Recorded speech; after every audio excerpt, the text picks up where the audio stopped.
정용택 목사의 쉐마 바이블입니다. 오늘은 누가복음 19장 37절에서 44절까지의 말씀을 보겠습니다. 이미 감람산 내리막길에 가까이 오심에 제자의 온 무리가 자기들이 본 바 모든 능한 일로 인하여 기뻐하며 큰 소리로 하나님을 찬양하여 이르되 찬송하리로다. 주의 이름으로 오시는 왕이여 하늘에는 평하여 가장 높은 곳에는 영광이로다 하니, 무리 중 어떤 바리새인들이 말하되 선생님이여 당신의 제자들을 책망하소서 하거늘 대답하여 이르시되 내가 너희에게 말하노니 만일 이 사람들이 침묵하면 돌들이 소리 지르리라 하시니라. 가까이 오사 성을 보시고 우시며 이르시되 너도 오늘 평화에 관한 일을 알았더라면 좋을 뻔하였거니와 지금 네 눈에 숨겨졌도다. 날이 이를지라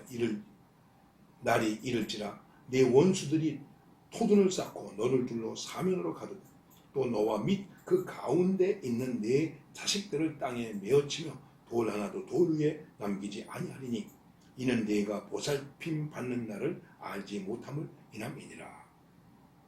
말씀과 함께 오늘 우리가 부를 찬양은 140장 왕 대신 주께 하는 찬양이 되겠습니다. 자, 얼핏 보면 초라할 수도 있습니다. 예수님이 어린 나귀 새끼를 가져오고 제자들이 겉옷을 벗어 나귀 위에 얹어서 안장을 만들었습니다. 그리고 길에 폈습니다. 그 다음에 예수님께서 그 길을 타시고 예루살렘으로 가십니다. 오늘 말씀은 예루살렘으로 가는 길에 감람산에서 내리막길로 이렇게 가는데 제자들의 온 무리가, 자, 이때 제자는 12제자만을 말하는 것이 아니라 예수님을 따라다니던 많은 사람들을 말하는 것입니다. 예수님 앞에서 우리는 나중에 사도라고 부르는 12사도가 있습니다만은 그 당시에 많은 사람들이 자천타천으로 스스로 예수님을 따라다니면서 제자라고 생각했습니다. 제자들이 많이 있었습니다. 그래서 예수님께서 베세다 들판에서 오병이어의 기적으로 많은 사람들을 먹였을 때에 이렇게 말씀하고 있습니다. 제자들 중에 많이 물러갔다. 제자들 중에도 물러갔다는 것입니다. 그래서 예수님이 12제자들에게 너희도 가려느냐? 이렇게 말씀하신 것입니다. 그러니까 단순히 12명만이 아니고 그동안 예수님을 따라다니는 사람들이 이 일로 인하여 기뻐하게 되었습니다. 이 본바 모든 능한 일로 인하여. 자, 이게 무엇이었을까? 그것은 바로 예수님이 드디어 우리의 왕으로 임하시는구나. 기다리던 날이 드디어 되었구나. 그래가지고 기뻐서 큰 소리로 찬양합니다. 그리고 찬양이 무엇이냐면 주의 이름으로 오시는 왕이요 하늘에는 평화요 가장 높은 곳에는 영광이로다. 호산나, 지금 구원하소서. 지금 드디어 우리가 구원되고 해방되는 이러한 때가 되었다. 글쎄 꼭 그렇게 표현할 건 아니지만 정치적 메시아로서의 예수님을 지금 환영하고 있는 것입니다. 어쨌든 그 순간은 얼마나 영광스럽고 얼마나 기다리던 때가 되었는지 큰 찬양을 부르면서 기뻐하게 되었습니다. 그랬더니 무리 중 어떤 바리새인들이 말하되 선생이여, 예수님이 말하는 것입니다. 선생이여, 당신의 제자들을 책망하소서. 저 너무 시끄럽게 굴지 않습니까? 그리고 지금 우리를 구원하라고 호산나를 외치니 이게 지금 로마 정부에 대해서는 반역 아닙니까? 큰일 날 일이란 말이에요. 저 사람 책망해 주세요. 저렇게 하지 못하게 하세요. 예수님께서 말씀하십니다. 내가 너에게 말하노니 만일 이 사람들이 침묵하면 돌들이 소리 지르리라 하시니라. 중요한 말씀입니다.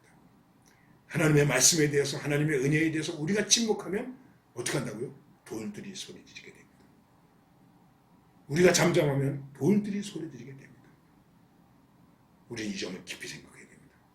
우리는 잠잠할 수 없는 것입니다. 어떤 방해가 있어도 잠잠할 수 없는 것입니다. 그리고 가까이 오사 성을 보시고 예루살렘 성을 보시고 우시면서 이르시되 너도 오늘 평화에 관한 일을 알았다면 좋을 뻔하였거니와. 하나님께서 우리에게 주시는 구원의 평화를 알았으면 얼마나 좋았을까. 그런데 지금 네 눈 속에 숨겨졌구나. 왜 숨겨졌을까요? 믿지 않았기 때문에, 불신이기 때문에 그들에게는 숨겨졌습니다. 날이 이를지라. 이제 날이 이르게 되면 원수들이 토둔을 쌓고 흙으로 언덕을 쌓고 그리고 너를 둘러 사면으로 가두고 또 너와 및 그 가운데 있는 내 자식들을 땅에 메어치며 돌 하나도 돌 위에 남기지 아니하리니 내가 보살핌 받는 나를 알지 못함을 인함이니라. 하나님의 은혜의 보살핌은 하나님께서 은혜의 날개 아래 품었던 것들을 알지 못했기 때문에 결국은 심판이 이르게 된다 하는 것을 말씀하게 되는 것입니다. 그리고 잘 아시는 대로 이 심판은 AD 70년에 유대의 독립전쟁 끝에 일어나게 됩니다. 예루살렘은 철저히 망하게 됩니다.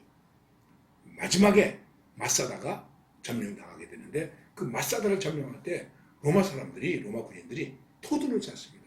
흙으로 산을 만듭니다. 그리고 넘어 들어갑니다. 예루살렘 성전은 돌 위에 돌 하나도 놓이지 않고 다 무너지게 됩니다.